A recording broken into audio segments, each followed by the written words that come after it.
Meus irmãos e minhas irmãs, nós temos uma experiência com Deus que nos auxilia muito em nossa caminhada neste mundo, principalmente porque, sendo cristãos, nós cremos que Deus é o nosso companheiro nessa caminhada que nós fazemos de encontro rumo a Ele no céu.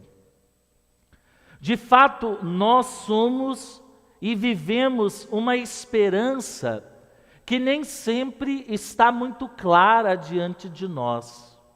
A esperança, como nos diz o livro de Hebreus, no capítulo 11, assim como a fé, é como que acreditar em algo que não se vê, esperar algo que ainda não se possui, mas colocar toda a sua vida e toda a sua esperança neste algo. Por isso que muitas pessoas, ao virem o nosso comportamento, a nossa fé, ficam malucão.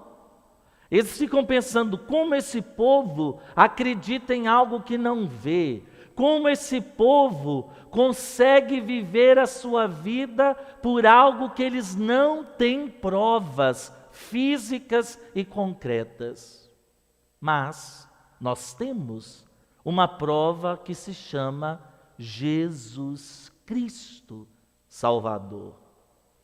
Hoje, historicamente, negar Jesus é uma loucura, porque está mais do que provado que historicamente Jesus nasceu, morreu, viveu, foi condenado sob Pôncio Pilatos. Agora, o passo na fé é acreditar que esse mesmo Jesus, ele ressuscitou. Mas para que a gente faça isso, é necessário que nós, todos nós, tenhamos a coragem de dar o passo na fé. É isso que Jesus convida os fariseus hoje nesse evangelho e convida a nós também.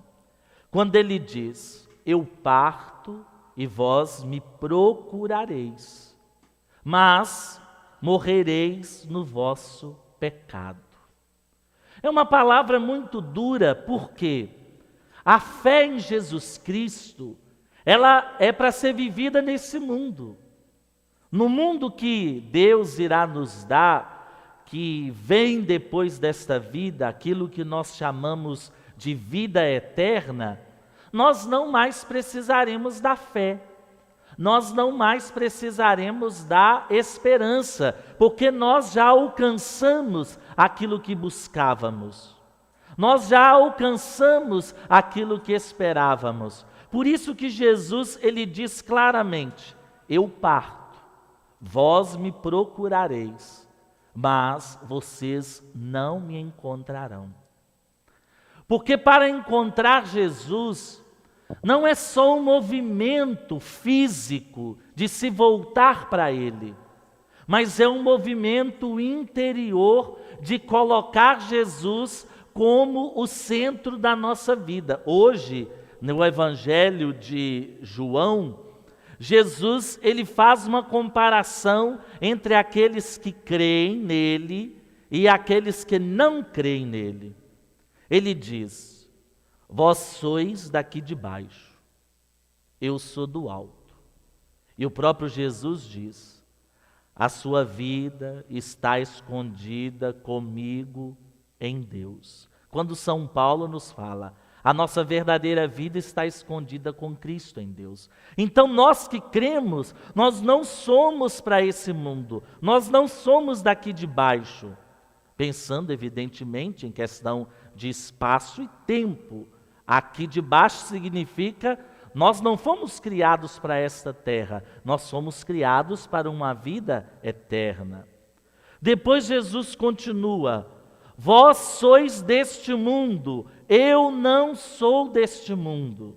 Ou seja, a nossa vida é para ser vivida aqui, mas nós neste mundo peregrinamos como nômades nesta terra. Aqui nós não temos a verdadeira habitação. Por isso que nós não precisamos nos preocupar com aquilo que vestimos, com aquilo que somos, com aquilo que comemos, porque esse mundo, ele não pertence a nós e nós também não pertencemos a ele. E aí Jesus olha para eles e diz: por que vocês, ainda me vendo, ainda tendo essas grandes provas daquilo que eu sou, não conseguem acreditar em mim? Porque Jesus utiliza no Evangelho de João uma palavra que só é atribuída a Deus. Jesus diz assim: disse-vos que morrereis nos vossos pecados, porque se não acreditais que eu sou, morrereis nos vossos pecados. Parece até um jogo de palavras, né? Mas para compreender esse termo que Jesus utiliza hoje no Evangelho de João, é necessário que nós voltemos lá no Êxodo, quando Deus está conversando com Moisés e Moisés pergunta para Deus: quando eu chegar diante do povo, qual nome eu vou apresentar para esse povo para que eles acreditem em mim? Aí Deus diz para Moisés: você vai responder: eu sou, me enviou. Ou seja, quando Jesus utiliza esta palavra, ele está dizendo para aqueles fariseus, para aqueles mestres da lei, para aqueles que o acompanhavam, que ele era o próprio Deus, o mesmo que chamou Moisés, o mesmo que chamou Elias, o mesmo que chamou Zacarias e todos os profetas, o mesmo que criou o ser humano. E muitos, ao ouvir esta palavra, eles não conseguem compreender porque estavam muito ligados às coisas desse mundo. Quando nós falamos em Jesus, nós temos que ter os olhos fixos em Jesus, ou seja, na certeza da vida eterna, mas os pés fincados nessa terra. Nós não podemos viver desorientados desse mundo. De jeito nenhum. Aqui é aonde Deus nos colocou para que pudéssemos aprender a amar. Mas a meta da nossa vida não é estar aqui. A meta da nossa vida é buscar algo que está além de nós. Algo que os nossos olhos, os nossos ouvidos, as nossas mentes não foram capazes ainda de imaginar. Certa vez uma criança na catequese me perguntou como era o céu. E aí eu estava junto com as catequistas, a gente estava fazendo uma pequena diversão. As catequistas viram que eu não respondi, elas começaram a explicar o que era o céu. Uma falou isso, uma falou aquilo, uma falou que no céu tinha coelhinho, a outra falou que no céu tinha grama, tinha animais, muitas coisas. Mas terminou o encontro, não respondi nada. As catequistas vieram me perguntar por que eu não havia respondido nada àquela criança. Porque no céu ninguém consegue imaginar o que é. Dom Luciano tem uma visão muito bonita que ele diz que o céu, a alegria do céu, é estar escondido atrás de uma árvore e estar feliz ao ver os outros felizes. Então, para começar a viver o céu nesse mundo, é querer ver os outros felizes. Mas nós queremos transformar o céu em algo físico, em algo concreto, para que as pessoas possam compreender. Mas Jesus, na hora de falar de si mesmo, o que ele utiliza? Eu sou. Uma palavra que para nós soa muito estranho. Eu sou.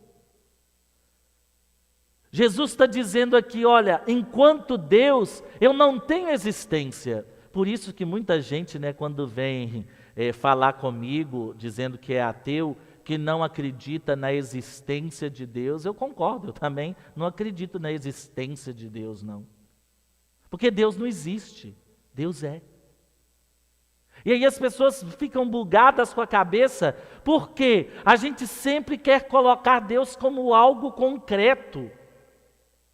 Ou a gente desenha Deus, até é proibido para a gente artisticamente representar Deus Pai. Porque como a gente vai representar Deus Pai? Nós não sabemos como Ele é. A única coisa que nós sabemos de Deus Pai é que Ele é. Ele não existe, Ele é. Ele é mais do que existente, Ele é por si mesmo, em si mesmo, para si mesmo. Deus, Ele é. Não existe. E é interessante que quando Jesus começa a fazer esse discurso, aquelas pessoas que têm fé, aquelas pessoas que se deixam entrar no mistério de Deus, começam a acreditar nele. Porque para nós, quando a gente fala de Deus, qual que é a primeira imagem que vem na nossa cabeça? Quando eu falo em Deus, a primeira imagem que vem na minha cabeça é nada. Nada vem à minha cabeça. Eu não consigo pensar quem é Deus. Eu não consigo imaginar quem é Deus. Mas, se alguém me pergunta assim, quem é Deus para você? Aí eu consigo responder. Eu digo, Deus para mim é Jesus Cristo. É a imagem de Jesus dada a nós. Por isso que nesse tempo de Quaresma, nesse tempo que nós estamos preparando para a Páscoa, nós precisamos, irmãos e irmãs, ir nos desapegando desse mundo, através das orações, através dos jejuns, através das esmolas. Lembra lá no início da quarta-feira de cinza, praticar jejum, praticar esmola, praticar a oração e sem ser visto pelos outros. Porque o nosso Pai que vê o que está escondido nos dará recompensa. Percebem que Deus sempre é colocado como aquele que está escondido. Está rodando aí um vídeo dizendo que no dia 28 de março o mundo vai arrasar. E aí um monte de gente já fica com medo, meu Deus do céu. Dia 28 o mundo arrasa. Que bobagem, minha Nossa Senhora. É tanta bobeira junta que a gente só pode rir de pessoas assim. Nem Jesus, que era Deus, que é Deus, sabia o dia que o mundo iria arrasar. Perguntaram para ele, Senhor, quando o Senhor voltará e instaurará o reino vosso nesse mundo? Ele responde, nem a mim foi dado conhecer esse tempo, somente o Pai sabe. Só Deus sabe. Se alguém disser que sabe o dia que o mundo vai arrasar, ou ele é Deus, e aí é muito difícil a gente acreditar, né? Ou ele é um panaca, um idiota, um bobo, evidentemente. Porque o único que sabe é Deus. Como é que você pode dizer que sabe? Nem Jesus sabe. O que nós precisamos saber de Jesus é, quando ele foi elevado da terra, na cruz, nós descobrimos a sua essência. Ele é Deus. Portanto, é a última voz que está no Evangelho, é do soldado romano que diz, verdadeiramente, este homem era o Filho de Deus. Só que ele falou no passado, não é? Ele achou que tinha matado Deus na cruz. Tadinho desse soldado romano. Com certeza está salvo, porque no fim da vida ele reconheceu quem é Deus. Mas quando Jesus é elevado na cruz, nós percebemos que lá e de lá vem a nossa salvação. Por isso que quando nós meditamos essa semana, antes da Semana Santa, nós temos que nos preparar para encantar-se com Jesus, com os mistérios que Jesus vai nos anunciando durante essa semana, nos preparando, e durante a semana que vem, fazendo companhia conosco. Percebem? É muito pedagógico aquilo que a igreja vai ensinando para nós. Muita gente fica, eu não entendo nada de igreja, eu não entendo nada de evangelho, eu não posso pregar porque eu não sei nada. Você não sabe nada porque você fica sempre no mesmo lugar. Fica querendo tomar o lugar de Deus, falar de Deus, ser de Deus, viver a santidade, não é saber Bíblia de cor, não. Não é saber os mistérios de Deus de cor, muito pelo contrário, é viver através de Jesus Cristo, que na cruz se revela como Deus amor. Por isso que antes o evangelho era esse. Quando Paulo começa a pregar, não tinha isso tudo de texto escrito. Ele chegava e dizia, eu vim pregar para vocês a existência de Jesus Cristo, Filho de Deus, que morreu, foi sepultado, ressuscitou dos mortos e subiu aos céus. Basta. E nós rezamos isso tudo durante a quaresma, durante as missas dominicais, quando nós rezamos o creio. Sabiam disso? O creio é o resumo da nossa fé. Se você sabe o creio, você sabe tudo que é necessário para ser salvo. É claro que nós temos que buscar, correr atrás, entender mais, buscar ser mais inteligente, buscar conhecer o que significa isso, o que significa aquilo. Mas para a nossa salvação, o que vale é o credo.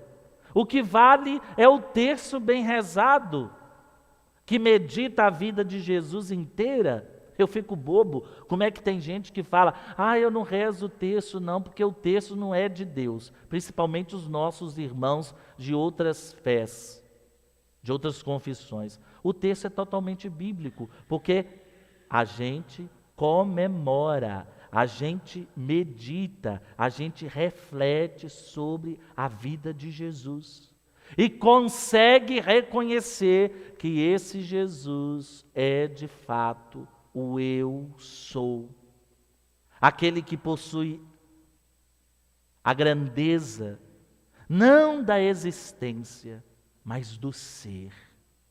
Deixe Jesus ser na sua vida, deixe Jesus tomar conta da sua vida. Existe até uma música muito interessante que a gente cantava quando a gente era mais jovem, eu ainda sou jovem, mas a gente cantava que dizia assim, solta o cabo da nau, toma os remos nas mãos e navegue com fé em Jesus. E então tu verás que bonança se faz, pois a Ele serás e entrar. Pois a Ele terás que se entregar. Solta o cabo da nau, toma o remo nas mãos e navegue com fé em Jesus. E então tu verás que bonança se faz, pois a Ele seguro estarás. Olha que bonito. Largar soltar o cabo da nau significa você deixar o manche do seu navio nas mãos de Deus e tomar os remos. É Deus que governa a nossa vida, é Deus que intui a nossa vida, é Ele que a partir do seu amor e da sua graça nos orienta e nos faz alcançar a grandeza dos céus.